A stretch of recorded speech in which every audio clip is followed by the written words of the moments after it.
हमारे प्रधानमंत्री महोदय 12 सालों से इस सदन में हैं, मैं मात्र 12 महीनों से हूँ। फिर भी छोटी सी सलाह है। उन्होंने अभी हाल ही में चुनाव था कुछ महीनों पहले, उन्होंने एक सूची निकाली थी कि विपक्षी दलों ने और विपक्ष के नेताओं ने कितने अपमान किए हैं इनके, और उसमें शायद 90-99 ऐसे उन्होंने अपमानों की सूची बनाई थी। तो मैं उनको एक छोटी सलाह देना चाहती हूँ कि नेहरू जी से जितनी भी शिकायतें हैं, जितनी भी गलतियां उन्होंने की आपके जहन में, जितनी भी गालियां देनी है, जितना भी अपमान करना है, उसकी भी एक सूची बना दीजिए। नहीं, बात खत्म नहीं है। 999 अपमान, 9,999 अपमान, सूची बना दीजिए और फिर हम एक समय निर्धारित करते हैं। जैसे हमने 10 घंटे आज वंदे मातरम पर हमने बहस किया है ना, उस तरह से हम अध्यक्ष महोदय जी से पूछेंगे, एक समय निर्धारित करेंगे, 10 घंटे, 20 घंटे, 40 घंटे, जितने घंटों में आपकी ये शिकायत पूरी हो जाए, माननीय सदस्य आप शांत हो जाए और हम बहस कर लेंगे। लेकिन इस सदन का कीमती समय, जिसके लिए हमें यहाँ पे जनता ने भेजा है, जैसे हमें जनता की समस्याओं को हल करने के लिए चर्चा करनी चाहिए, इस्तेमाल करना चाहिए, उसको इसी के लिए इस्तेमाल करिए। उसके बाद जैसे अंग्रेजी में कहते हैं ना, जैसे अंग्रेजी में कहते हैं कि once and for all let's close the chapter, close कर लीजिए। देश सुन लेगा क्या क्या शिकायतें हैं, किसने क्या किया, इंदिरा जी ने क्या किया, राजीव जी ने क्या किया, परिवारवाद क्या होता है, नेहरू जी ने कौन सी गलतियां की, सुना लीजिए, फिर खत्म। उसके बाद बेरोजगारी, महंगाई,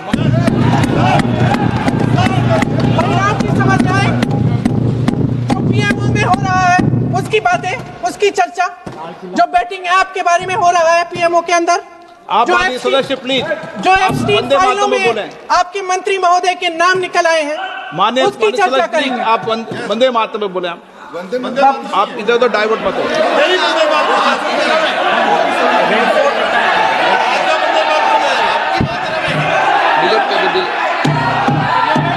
क्या हो गया? आप एक मिनट, हाँ कर दो।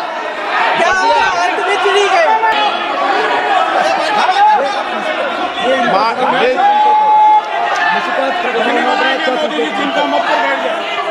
माननीय सदस्य, एक मिनट, माननीय सदस्य, आप वंदे मातरम पर सार्थक चर्चा करें। ठीक सर, इधर उधर डाइवर्ट यही थी सर, संक्षिप्त में बात यही थी, कोई डाइवर्ट नहीं होना चाहिए। अतीत में बातें करते रहते हैं। माननीय सदस्य नहीं, आप बिना तथ्यों के कोई बात नहीं करें। आप वंदे मातरम में बोले उचित रहेगा।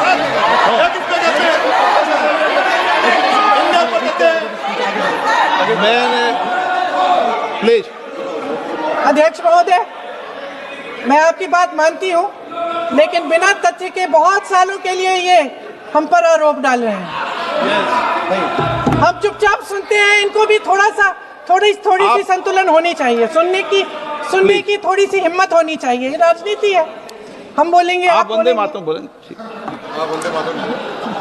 वंदे मातरम सर। महोदय, आज की ये बहस सिर्फ ध्यान भटकाने के लिए की जा रही है, क्योंकि ये सरकार इस देश के वर्तमान की असलियत छिपाना चाहती है। आज देश का युवा कितना परेशान है, कितनी मुश्किल में है, पेपर लीक होते रहते हैं, बेरोजगारी है, महंगाई इतनी बढ़ चुकी है। इसकी चर्चा हम सदन में क्यों नहीं कर रहे हैं? आरक्षण के साथ जो हो रहा खिलवाड़ है, उसकी चर्चा हम यहाँ क्यों नहीं कर रहे हैं?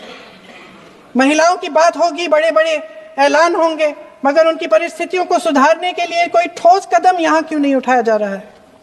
इन्हीं दरवाजों के बाहर खड़े होकर पत्रकार तरह थे, आपने कहा कि आरोप मत लगाइए बगैर तथ्य के, तो मैं बोलूं कि नहीं बोलूं? नहीं, बिल्कुल नहीं। नो, आप उधर की बात मत बोलो। आप जल्दी से सदन में जो कुछ भी बोले हैं वो तथ्यों से बोले। आपको हर चीज ऑथेंटिक करनी पड़ेगी, इसलिए आप तथ्यों से बोले। अच्छा सर, बड़े बड़े शहरों में प्रदूषण है, लेकिन हम इस सदन में बैठकर सिर्फ छोटी छोटी बातें करेंगे। जी, जो अतीत की बातें हैं ना, जो बार बार आप चाहते हैं कि हम पीछे देखें, लेकिन हम आगे भविष्य की बात, वर्तमान की बात, जो असली समस्याएं हैं उनकी बात न करें, ये छोटी बात होती है। आप में हिम्मत है तो भविष्य की बात करिए, हिम्मत है तो बात करिए कि बेरोजगारी क्यों है, कि पेपर लीक क्यों होते हैं। आप चेयर को एड्रेस करें। आपको अच्छा, खत्म कर लेती हूँ, चेयर को एड्रेस करो आप। अध्यक्ष महोदय जी, सच्चाई ये है कि इनका शासन दमन का शासन है। इनकी राजनीति दिखावे की राजनीति है, इवेंट मैनेजमेंट की राजनीति है, चुनाव से चुनाव तक राजनीति है, तरह तरह के ध्यान भटकाने वाले मुद्दों की राजनीति है। वंदे मातरम इस देश की उन्हीं उम्मीदों की गुहार है जिन्हें आपका शासन हर रोज ठुकरा रहा है। आज भी सरहद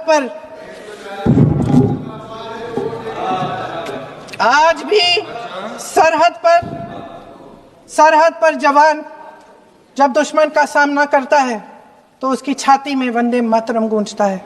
आज भी जब हमारा खिलाड़ी अंतर्राष्ट्रीय खेलों में जाता है तो उसके दिल की धड़कन में वंदे मातरम होता है। आज भी इस देश के करोड़ों देशवासी जब अपने राष्ट्र ध्वज को फहराते हुए देखते हैं तो उनकी जबान पर वंदे मातरम, वंदे मातरम, वंदे मातरम आता है। कांग्रेस के हर एक अधिवेशन में 1905 से लेकर आज तक सामूहिक तौर पर वंदे मातरम गाया जाता है।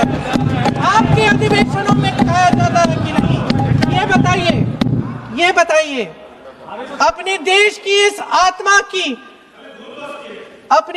की आत्मा के इस महामंत्र को विवादित करके आप एक बहुत बड़ा पाप कर रहे हैं। इस पाप में कांग्रेस पार्टी शामिल नहीं होगी। ये राष्ट्रगीत वंदे मातरम हमेशा से हमें प्यारा है, हमेशा से हमारे लिए पवित्र रहा है और हमेशा के लिए हमारे लिए पवित्र रहेगा। धन्यवाद। जदि आपंक आम भिडी भल लगा तेब आम चैनल को लाइक, शेयर और सब्सक्राइब करने को जमा भी भूलु नहीं।